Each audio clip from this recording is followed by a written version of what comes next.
Olá, sejam muito bem-vindos a mais um podcast Segredos de Justiça, onde o mundo jurídico vira resenha. E vocês já sabem que aqui no currículo a gente vê uma coisa, mas é por trás dele, com boas conversas, que a gente conhece a trajetória. E hoje nós vamos conversar com uma pessoa que tem uma trajetória maravilhosa, de superação, e tenho certeza que essa conversa vai ser muito inspiradora para todos vocês. É com muito prazer que recebo aqui no podcast Segredos de Justiça a doutora Gisele Souza de Oliveira, juíza do tribunal, né? Isso, eu estou muito feliz, agradeço a oportunidade, Carla, de estar aqui com vocês. Esse projeto seu é um projeto que tem toda a minha admiração. Obrigada. Sou admiradora das pessoas que você tem trazido aqui e a forma como você tem conduzido. Para mim é uma honra estar aqui. Muito obrigada. E olha só, eu fiquei muito inspirada só com o tanto de informações que fiquei sabendo. Vamos lá, antes mesmo da escolha do direito, você começou a trabalhar aos 12 anos de idade. De onde você veio? Conte-nos. Então, eu vim, a minha origem é uma origem periférica, né? Uma origem simples, onde o trabalho era uma necessidade para a manutenção da família. Então, eu fui forjada num ambiente em que todos trabalhavam. Minha mãe trabalhava em casa numa fábrica de salgados e eu, então, desde muito cedo, aos 12 anos, eu já fazia coxinha para vender, porque essa fábrica de salgados da minha mãe foi responsável durante um bom tempo pela renda da nossa família. Uau. Então, eu aprendi com ela, né, a fazer os salgados, só que depois eu me desgarrei da parte dos salgados e eu passei a empreender sozinha com 17 anos. É mesmo? E aí eu fui trabalhar fazendo doces e bolos por encomendas. Então, fazia todos os docinhos, bolos, confeitados. E vendia onde? Vendia, na época a gente entregava os cartõezinhos, eu fazia estágio no SESEC, no Banco do Brasil, distribuía no meu bairro, na minha igreja, e as pessoas me davam preferência e eu ia fazendo propaganda boca a boca, de modo que eu sempre tinha meu dinheirinho. Olha que legal. E como é que surgiu o direito na sua vida? Então, eu sempre tive uma questão muito forte com justiça, mas não justiça enquanto instituição, enquanto poder judiciário, enquanto valor mesmo, de ver uma pessoa passando uma situação de injustiça. Então, eu tinha uma intuição, desde muito nova, que eu trabalharia na defesa ou tentando proteger pessoas que passassem por injustiça. E à medida que eu fui, enfim, passando a adolescência, isso foi ficando cada vez mais forte. E eu me identificava inicialmente muito com a função de Ministério Público. Eu achava assim que era o que combinava com a minha personalidade, era ser uma promotora de justiça, né? Então, eu ingressei no curso de Direito querendo ser promotora de justiça, né? Mas a vida tem dessas coisas. A gente faz os planos, mas Deus, às vezes, tem planos distintos. Eu cheguei a ser promotora de justiça, mas nessa minha trajetória eu fiz concurso para juiz também, e em algum momento eu fiz opção pela magistratura, que sou muito realizada, mas, essencialmente, a escolha do direito veio por um reconhecimento de que a gente tem muito sofrimento na nossa sociedade, muita vulnerabilidade, muitas pessoas que estão excluídas, que estão passando situações assim, de intenso sofrimento e exclusão. Então, aquilo sempre foi uma coisa que me afetou muito. Violação de direitos, em geral, de direitos fundamentais, e quando eu nem sabia direito o que eram direitos fundamentais, mas aquilo já me incomodava. E eu entendi que o Ministério Público, pelas suas atribuições, né, eu teria como dar vazão a essa minha vontade de trabalhar, né, com proteção de direitos. Mas aí a magistratura acabou falando mais alto e eu vi que eu conseguia também desenvolver esse trabalho de proteção de direitos na magistratura. Sim. Mais do que o Ministério Público? Na Então, sua visão? na minha visão, sim. Eu tenho maior admiração pela pelas atribuições, pela carreira do Ministério Público. Sim. Mas eu entendo que a magistratura ocupa um papel central no sistema de justiça, né?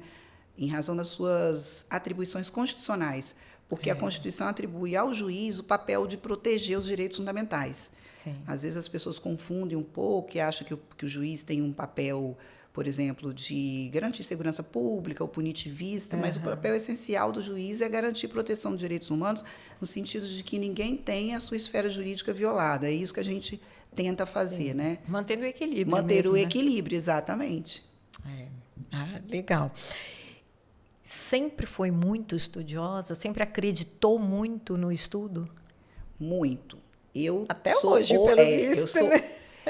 eu poderia dizer que eu sou assim, obstinada.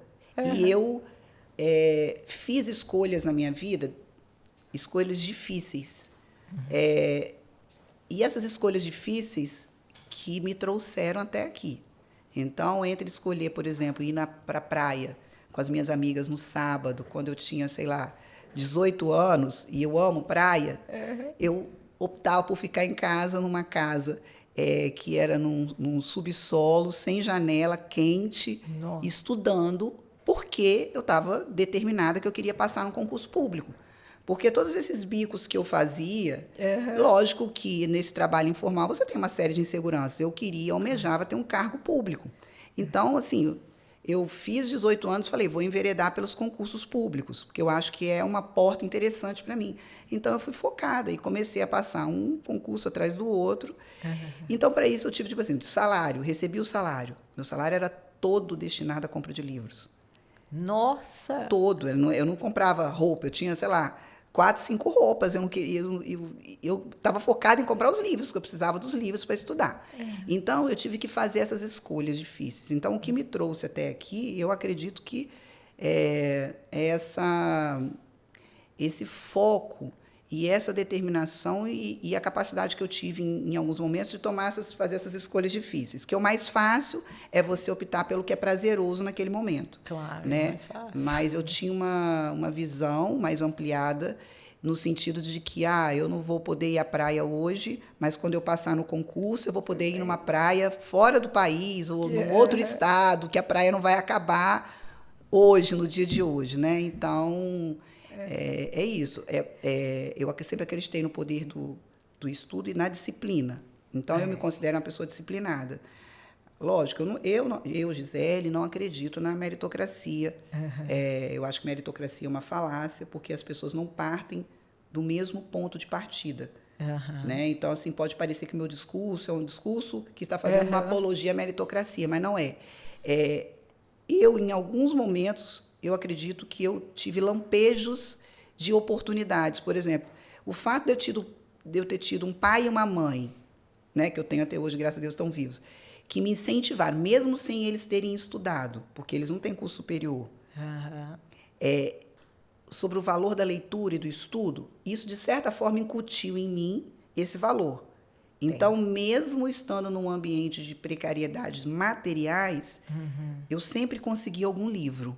Meus pais sempre conseguiam livros para mim. Então, como eu sempre li muito, então isso me deu um repertório que me deu uma certa, digamos assim, não é facilidade, uma vocação para me manifestar, eu expressar escrevendo. Então, eu sempre escrevi muito, porque quando você lê muito, você acaba escrevendo, né, tendo condições de escrever. Sim. Então, mesmo tendo sido uma menina pobre, periférica, que pegava 6, 8 ônibus de transporte público por dia, eu ainda sinto que eu tive alguns privilégios que outras meninas não tiveram. Então, eu não quero dizer, só você se esforçar que você consegue chegar lá. Eu acho que, em alguns momentos, você tem que ter portas que se abrem. E aquele ambiente que te favoreça ao crescimento. Ao crescimento, né? exatamente. Que te apoie no crescimento. Exatamente. Porque, às vezes, tem ambientes que, além de não te apoiar, te violentam. Então, por exemplo, eu poderia ter sido uma menina que tem origem pobre, periférica, mas está numa família que não me protegeu ou que eu sofresse violência. E eu não sofri violência. Eu fui uma criança e uma adolescente protegida das amada, violências. Uhum. Eu fui cuidada, né? Eu tive uma alimentação. Sim. Então, tem pessoas que não tiveram isso, né? Não tem isso. Então, para essas pessoas, seria diferente. Seria diferente. É cruel chegar para elas e falar: vocês têm estudo, como assim como eu estudei, vocês vão chegar lá.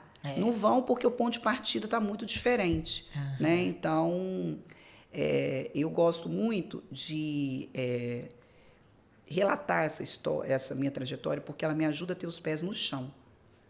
Isso é muito importante. Porque eu sei de onde eu vim.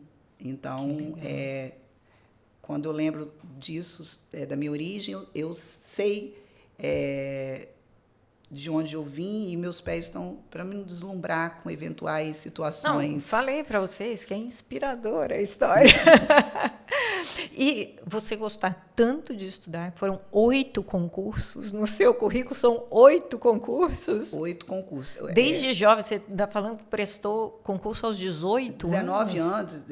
18, 19 anos eu já estava começando a fazer as minhas inscrições e começando já a prestar as minhas provas. Eu passei em 8, não cheguei a tomar posse nos 8, porque alguns eu já, tipo assim, eu passava num concurso melhor, então não tomava posse naquele outro, né? Claro. Então, eu trabalhei como servidora efetiva na Justiça do Trabalho, aqui no TRT 17, na Justiça Federal, onde eu fiquei uns 6, 7 anos lá como servidora.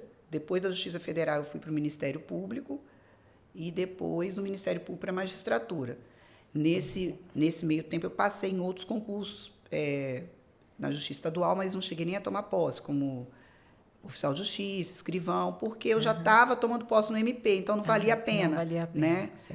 Mas foi sempre emendando um concurso no outro, estudando muito, e não achava ruim. E não ficava assim reclamando: ai, gente, eu não faço mais nada da minha vida, só estudar. Fazia com satisfação. Com prazer, né? Uhum. E o que as pessoas romantizam demais numa trajetória dessas de concurso, de vou ser um juiz, vou ser um membro do Ministério Público? É porque as pessoas romantizam, né? Mas, na sua visão, o que é mais romantizado aí? Eu acho que o que é romantizado é a questão do poder, né? Que as pessoas, às vezes, elas têm uma ilusão, elas almejam ter uma posição. E ter acesso ao poder, e ter uma renda que é considerada elevada, sem pensar muito nas responsabilidades. Né? Então, existe isso, como você falou, realmente as pessoas fazem, elas romanceiam, elas acham, nossa, agora eu passando no concurso, então agora eu vou ser uma pessoa importante na sociedade, eu vou ter poder, eu vou estar numa posição social que, digamos, me apraz. E isso para mim nunca foi o mote. O mote para mim é o seguinte: o poder é um instrumento. Como eu sempre tive uma visão de que várias situações na sociedade precisavam ser enfrentadas, como vulnerabilidades, violações de direitos. Então, o poder é um instrumento para alcançar esse fim. Então, eu nunca dei muita importância para essa parte que as pessoas costumam romancear, costumam fantasiar. Mas é muito comum. Então, as pessoas acham assim, que elas vão passar a ter superpoderes, e, na verdade, a gente tem que o tempo inteiro trabalhar uma concepção de que o poder ele é temporário, de que o poder é limitado e que o poder só pode ser usado exatamente naquela situação que a lei prevê, para que não tenha extrapolações e as pessoas abusem. Porque vários filósofos, vários teóricos já dizem, né, que todo aquele que tem o poder dele tende a abusar, né? Então, essa é uma tendência. Tem várias pesquisas. Na própria Bíblia fala, exatamente, né? Várias pesquisas mostram isso, que existe uma tendência do ser humano a abusar do poder. Então, por isso que a gente tem que ter uma vigilância muito grande. Eu acho que há uma linha muito tênue, né, do abuso do poder. Em que Exatamente. momento passa a ser abuso e em que momento ele ainda permanece ali no exercício regular da atividade e tudo mais. Esse limite, ele realmente é um limite importante de ser sempre procurado, né? Observado. E eu costumo dizer o seguinte, quando eu estou falando para as minhas estagiárias, explicando, né, como que é a atuação do juiz, elas trabalham comigo no gabinete, ou né, com servidores, com as pessoas que eu estou orientando. A chance de errar menos é quando você pega a lei e você segue. Você segue aquele roteiro. Quando você... isso aqui é interessante, vai ser muito bom, eu vou desviar aqui um pouquinho, mas porque eu estou pensando que isso aqui vai me dar... vai ajudar aqui no processo, mas não. Você tem que seguir o rito. Quando você segue o rito, você traz segurança para o promotor, para o advogado, para a parte que não tenha surpresas. As pessoas têm que entrar numa sala de audiência e têm que sair sem surpresas. Né? Sem inovações, porque o rito está lá na lei, né? As inovações estão justamente nas diversas interpretações. Exatamente, né? Tem a questão da interpretação. E, às Né? vezes, as interpretações assim, extremamente criativas, né? E isso pode gerar insegurança jurídica. Então, por isso que o ideal é seguir realmente essa diretriz. O pé no chão, né? O pé no chão. É o bom senso. É o bom senso, exatamente. Se colocar no lugar do outro, né? Não ficar naquele lugar permanentemente, mas o juiz se colocar no lugar do advogado, no lugar do promotor, sem ocupar a função dele, mas pensando assim, se eu reagir assim com esse advogado, se eu fosse advogada, eu gostaria de entrar numa sala de audiência e passar por esta situação? Se a resposta for não, então você não faz isso com a outra pessoa, entendeu? Eu penso assim. E você se emociona com os casos? Então, eu me emociono, mas eu consigo não demonstrar. Você aprendeu a lidar com essa emoção. Exatamente. Interessante, Carla, que eu acho que é a pergunta que é a mais... É a questão mais relevante que tem na carreira, na trajetória de um juiz, que é o como equilibrar a sensibilidade, que o ideal, na minha visão, é que o juiz não perca a sensibilidade, Sim. sem que o juiz se envolva emocionalmente no caso. Claro. Porque parece que as coisas são intrínsecas. Você ter sensibilidade e você se envolver, mas não são coisas distintas. Então, o ideal é que o juiz tenha a sensibilidade, mas ele não se envolva emocionalmente. Então, eu já lidei e continuo lidando ainda continuamente com casos que eu falo, meu Deus, como que a brutalidade humana pode alcançar um patamar desse? Mas eu não demonstro nada, nem com uma reação. Se você pegar os meus vídeos de audiência, você vai ver que eu tô lá plena. Só que eu tô por dentro. Eu estou imaginando como é que foi a trajetória daquela família, daquela vítima. Nossa. Às vezes, como que foi aquilo para a família daquele acusado que está preso, que está com uma mãe chorando ali do lado de fora, que já me pediu 10 vezes para soltar o filho dela. Entendeu? Então, são muitos... A gente lida, né, no caso, eu estou no criminal há muitos anos, é como se fosse um pronto-socorro social. É onde a gente vê todas as mazelas que acontecem na sociedade. Essas mazelas fatalmente vão bater as portas de uma vara criminal. Então, eu me sensibilizo, mas eu procuro não me emocionar. E eu consigo uma coisa incrível. Eu consigo fazer, por exemplo, um dia inteiro, já fiz um dia inteiro, por exemplo, de audiência de estupro de vulnerável. Crianças que foram estupradas por quem devia protegê-las. E eu consigo chegar em casa, tomar um banho e mudar meu foco completamente. Pegar um livro, ler, encontrar com um amigo, assistir um vídeo, estudar, escrever um artigo. Eu consigo. Que bom isso. Eu não levo essa angústia para casa. Eu não durmo pensando nos Nossa, casos. isso é muito bacana, porque já entrevistei alguns criminalistas aí que eles falam, não, esse tipo de caso eu não pego porque me abala, me emociona. E juiz não tem essa Não opção. tem essa opção, exatamente. Então tem que trabalhar, de fato, o seu emocional. Porque você Muito lidar bom. com violência contra criança, É. contra idoso, né? Situações assim, né? Por exemplo, eu fiz aquele júri lá do cidadão na Serra que jogou as 2 filhas, uma de 3 e de uma de 5 anos da ponte. Então, quer dizer, quando fiz aquela instrução, eu revivi tudo aquilo que aconteceu, reconstruindo os fatos ali, né?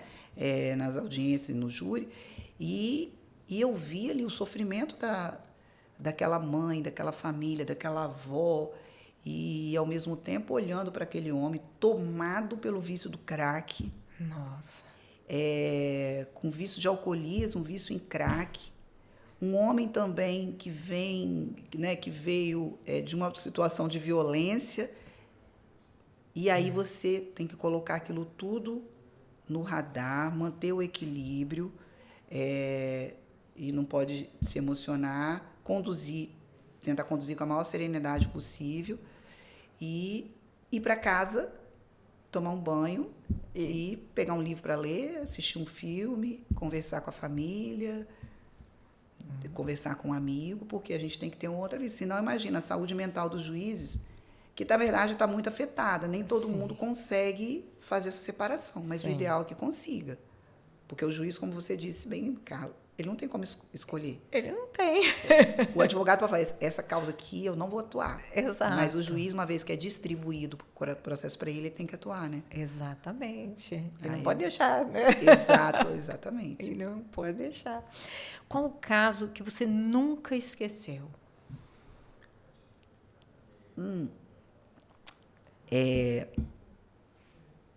Teve um caso que foi muito desafiador para mim, tecnicamente, que foi um caso antigo, que eu ainda estava no interior, de um latrocínio, que eu proferi uma sentença condenatória, mas não havia corpo, o corpo não apareceu até hoje. Então, assim, é um clássico do direito penal de que não existe, né, homicídio sem corpo, né? Mas esse caso eu condenei, concatenando uma série de indícios. Então, assim, me marcou porque eu tive que ficar numa imersão, trancada, trancada mesmo, tipo, uns 10 dias, sozinha, refletindo, estudando, e eu só saí dali quando eu soltei aquela sentença. Então, É mesmo? Em alguns momentos... Foco total. Total. Então, o mesmo foco que eu tinha para estudo, quando eu estava fazendo concurso, eu tenho quando eu pego esses casos. Porque, assim, quando pega um caso, por exemplo, um processo que tem 20 réus para você dar uma sentença, não é uma coisa simples, você tem que olhar a situação de cada um. Claro. Então, às vezes, eu me tranco com a minha assessora e a gente faz realmente uma imersão e a gente só sai dali quando conseguimos destrinchar todo o processo, esclarecer item por item, separar tudo por item, cada situação de cada réu, que eu não posso dar uma sentença genérica também. Claro. Enfim, às vezes, por exemplo, a greve da PM foi um processo também desafiador, né? Que eu atuei naquele processo da greve da PM, então tinha muito apelo social, muito apelo da imprensa, e o juiz também tem que ter muito cuidado com isso, que o juiz não pode atuar para agradar plateias, né, para agradar a imprensa. Às vezes o papel do juiz é contra-majoritário. Está todo mundo falando, porque hoje no tribunal da internet todo mundo é juiz, né? Exatamente. Agora com a inteligência artificial, nossa, então... Aí as pessoas jogam lá e falam, se o juiz está errado, ou ele tem que fazer assim, assim. Se o juiz não corresponde a essa expectativa, então o juiz tem que estar preparado para esse tipo de crítica. Nossa. Mas ele tem que entender assim, às vezes a minha atuação vai contrariar tudo que todo mundo está achando que tem que ser feito. Nossa. Porque se uma prisão é ilegal, você não vai poder decretar. Lógico. Né? Então, assim, mas aí todo mundo está achando, mas por quê? Nossa, a pessoa foi na delegacia e saiu andando, não foi presa. E, enfim, então são situações que o juiz tem que ter aquela consciência de que ele vai sofrer muitas críticas. Então, assim, o que eu falo? O juiz não pode ler comentários de Instagram, de post de notícias. É se manter isento, né? Canal de notícia. Porque às vezes a gente dá as decisões e as decisões têm repercussão. Claro, não pode ler comentários. Porque é fácil ser seduzido por tudo aquilo, né? Você pode ou ficar lisonjeado se você estiver sendo elogiado, e isso é perigoso, porque o poder, ele atua, eu penso assim, de maneira sofisticada na mente das pessoas. Então, você tem que vigiar o tempo inteiro, porque senão, do nada, você já está se achando. Entendeu? E isso aí, aí o juiz sai do lugar dele, da posição dele. Ou o contrário. Então, assim, uma vez eu estava fazendo uma audiência de custódia e tinha um caso lá de importunação sexual, uma pessoa que foi presa em flagrante, só que ele não tinha nenhum antecedente, eu entendi que ele podia responder em liberdade, fixei uma série de cautelares para ele, e era um motorista de aplicativo. E, inclusive, eu proibi que ele atuasse como motorista de aplicativo. Proibi de mudar de endereço, tinha que comparecer no fórum. Enfim, eu apliquei as medidas cautelares do 319. E isso gerou uma matéria aí nesses sites de notícia sobre a minha decisão. E aí, por isso que eu falo, eu mesma cometi o erro, mas aí a partir daquilo ali, nunca mais. Eu olhei os comentários, estava assim, eu queria que isso acontecesse, eu queria que a filha dessa juíza, que acontecesse isso com a filha dessa juíza. Que eu queria ver se ela ia decidir assim. E um monte de violência, palavras violentas. É claro que Deus livre e guarde, se acontecesse alguma coisa com minha filha, eu não ia atuar, no caso que eu não posso atuar. Claro. Mas as pessoas têm muita sede de vingança. Então, assim, eu acho que o ideal é tentar manter um pouco de distância desse clamor, digamos assim, né? Eu acho que é importante. E presidiu a primeira audiência dentro de um território quilombola. Verdade. Como é que foi essa experiência? Nossa, Carla, essa experiência foi fantástica. Foi algo que paradigmático na minha carreira, porque foi a primeira audiência, eu não sabia, só fiquei sabendo depois. Eu só fui. Interessante, quem me ligou para sugerir que eu fizesse essa audiência no território quilombola foi a desembargadora Janete Vargas Simões. Na época ela era juíza, atual presidente do tribunal. Na época ela era juíza, coordenadora dos juizados especiais, e era um processo de GCRIM. Aí ela me ligou falando que aquela população estava numa situação de muita vulnerabilidade e não tinha como se deslocar para Linhares, porque eles estavam numa terra quilombola em Conceição da Barra. Eles não teriam como se deslocar para Linhares. E eu falei, claro, doutora Janete, eu vou sim. E eu só disse sim, depois comecei a trabalhar na organização dessa audiência. E o que parecia que ia prevalecer uma punição apenas, eu cheguei lá e vi uma população totalmente abandonada, o poder público nunca tinha colocado os pés lá e só conheciam do poder público a polícia.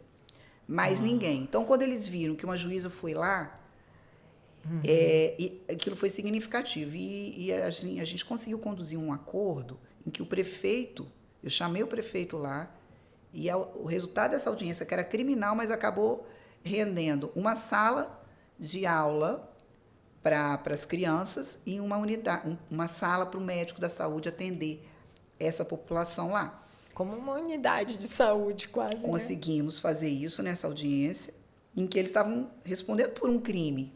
Mas aí eu consegui fazer um acordo que a prefeitura desse os materiais, o engenheiro, o projeto, e eles trabalhassem em prol da própria comunidade, né? Então, eu pude conhecer muito de perto a vulnerabilidade dessa população. E isso ampliou muito o meu olhar para lidar com casos em que populações, né, tradicionais, ou os povos originários, como que a gente precisa ter um olhar para essas populações que hoje estão ficando à margem do sistema de direito, né? Então, para mim, foi determinante, foi muito importante mesmo. Eu agradeço muito a desembargadora Janete, já falei com ela que foi assim, realmente foi um diferencial, né, na minha carreira. Eu passei o dia inteiro nessa comunidade quilombola e saí de lá no final do dia com esse acordo assinado. Olha que legal. É uma experiência totalmente diferente. Totalmente diferente. A gente montou os apetrechos, os aparatos da vara numa mesinha que tinha... Era aquela sala de aula que todas as crianças de todas as idades estudam na mesma sala. Umas num cantinho, outras... A gente pegou uma mesinha, aí monta computador, faz ligação para... Porque imagina, tudo improvisado, né? E aí levei minha equipe comigo e fui super bem recebida. Algumas pessoas falaram, nossa, é perigoso. Não vi nada de perigo. Porque quando você chega em missão de paz... né? Acho que as pessoas entendem essa energia, né? Então fui muito bem recebida lá. Olha que legal. E teve algum outro caso assim que você fala, nunca imaginei que isso fosse parar na minha mão? Olha, eu já peguei casos, nossa, bem desafiadores. Desse cidadão que jogou as 2 filhas da ponte, eu nunca imaginei que eu ia me deparar diretamente com um ser humano que fez isso. E me deparei com essa pessoa como réu. Mas eu lembro também de uma situação que, para mim, é digna de filme também, que me mostrou assim, as singularidades do ser humano. Que a jurisdição criminal vai cada vez mais me levando para esse lugar de reconhecer as singularidades e de entender as trajetórias individuais, mas também de ter estranhamentos com comportamentos, como, por exemplo, um cidadão que ele achava, maníaco da tesoura, ele achava que ele tinha uma missão de livrar o mundo e a sociedade da prostituição e das drogas. Então, ele abordava garotas de programa, convidava para fazer um programa, falava que ele era policial e depois ele levava para uma área de mata e matava todas com tesoura e enterrou todos os corpos. E essas meninas iam desaparecendo até que uma fingiu que estava morta, mas morreu, pediu socorro depois. Essa elucidou os outros crimes e, na hora que começa a se investigar, o mandado de busca e apreensão que foi decretado na casa dele estava todos os indícios de materialidade, roupa da vítima. Então, assim, foi um caso que me chocou, porque ele matou, acho que 6 ou 7 mulheres. Nossa! Sequencialmente, né? Então, são situações assim desafiadoras que você realmente tem que ter muito equilíbrio, né, para abordar e para julgar. E aí uma questão de filme, existe crime perfeito? Olha, eu tenho a convicção de que não tem crime perfeito. O que tem às vezes é a incapacidade do Estado de conseguir investigar tudo que ele precisa. Porque as demandas são muitas e tem as dificuldades estruturais. Todas as carreiras, todas as instituições têm. Claro. Mas se a polícia tivesse condições de... Né, eu não estou falando da polícia do Espírito Santo, não. Está falando da polícia do Brasil, do mundo, de todos os países. Não estou fazendo... não é nenhuma conjectura em específica. É que, às vezes, alguns ficam na estatística... naquela parte que subnotificação, não chega ao conhecimento da polícia. Então, tem uma série de fatores que, às vezes, aquele crime não é investigado, mas, se ele for investigado, eu já vi fragmentos, elucidarem todo um enredo de um crime que, até então, estava insolúvel. Já passou por situação, em audiência mesmo, olhar, escutar alguma coisa e falar assim, bom, então isso muda tudo. Sim, várias vezes. Às vezes, no depoimento, a pessoa dá 2 horas de depoimento. E, às vezes, é uma coisa que ela falou em 15 segundos, que aí eu tenho a mania, eu tenho sempre um bloquinho. Então, eu anoto, porque como o depoimento é gravado, então, assim, tem a minutagem. Então, para depois facilitar e eu passar para a assessoria, então eu falo, a sentença está resolvida no depoimento do fulano, no minuto 31.15. Olha. Porque para não depois ficar assistindo, precisar, tudo, tipo assim, a gente vai assistir, a assessoria vai assistir, mas assim, foca nessa parte. Então, às vezes até online, por aplicativo de mensagem, passando para a assessoria. Olha que eu estou legal. aqui na audiência, tal, tal, tal, porque às vezes não vai terminar naquela audiência, às vezes a defesa ou o Ministério Público vão insistir. Então, assim, esse processo vai voltar para mim depois de um tempo. Então, mas eu já deixo anotado ali que a solução está naquele... Você vê, é realmente treinar olhos e ouvidos Isso, exatamente. para aquele momento. Tem que ter o ouvido treinado, fazer as perguntas. Tem uma técnica que não é para espremer ninguém, é simplesmente para você, de maneira orgânica,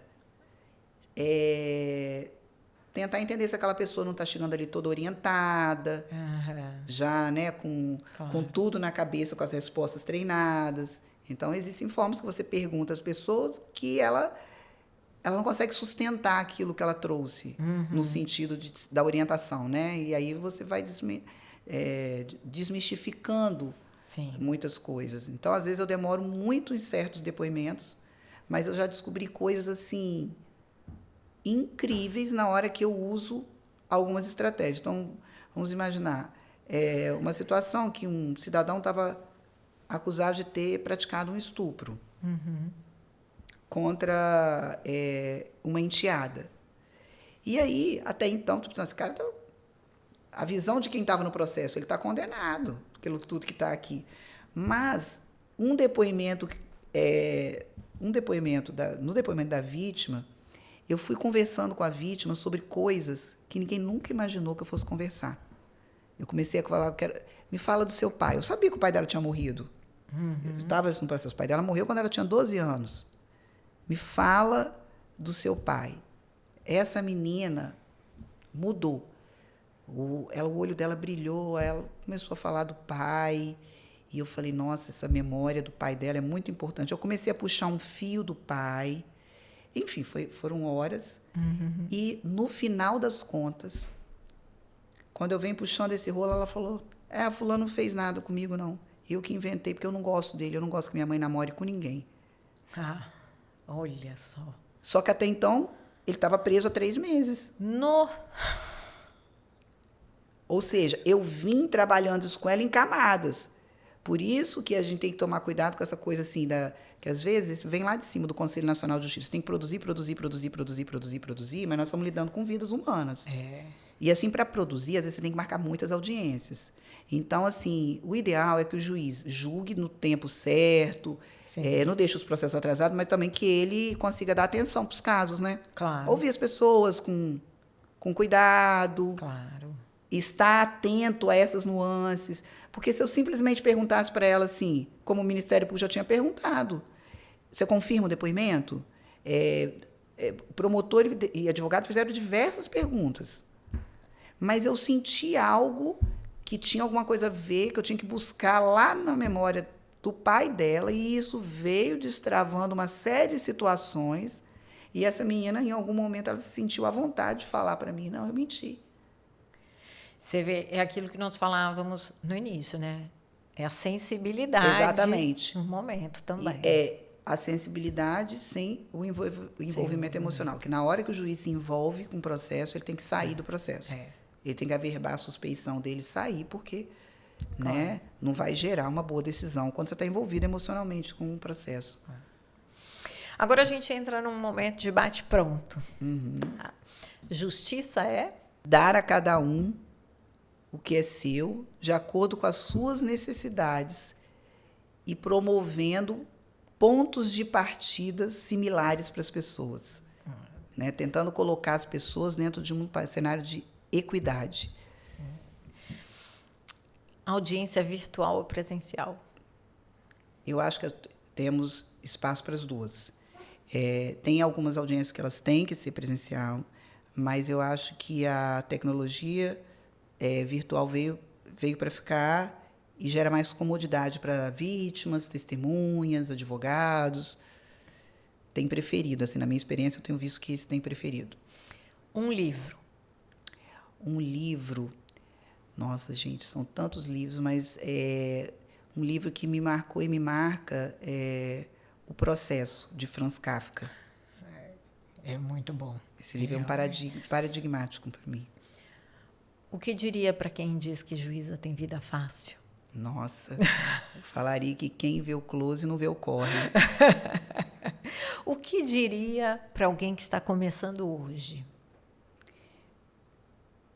Batalhe, resista aos cenários que são desafiadores, faça escolhas difíceis, porque quando você faz essas escolhas, no futuro você vai ter a compensação. Tem que fazer escolhas difíceis e que vale a pena. Eu não estou aqui querendo dizer, só você se esforçar que você consegue. Não é isso. Eu estou falando que as pessoas têm que resistir, têm que batalhar. E para quem veio de baixo como eu, o esforço às vezes é duplo, é o triplo de esforço, mas vale a pena. Se não fosse juíza, seria? Eu já estava no Ministério Público, né? Então eu seria promotora de justiça. E se não fosse na área do direito? Eu seria ou jornalista, que eu amo comunicação, ou psicóloga, mas eu acho que seria mais jornalismo. Legal. Muito obrigada pela participação. Eu que agradeço. Adorei nosso bate-papo. Muito obrigada. Eu me senti muito à vontade e, enfim, posso até ter feito algumas inconfidências aqui, mas você tem esse poder, Carla. Obrigada, viu? Eu que agradeço. E para vocês, não esqueçam de curtir, compartilhar. E se vocês tiverem uma boa história, comenta aqui que a gente quer saber. Os Segredos de Justiça é isso. É feito de boas conversas e boas histórias. Até a próxima.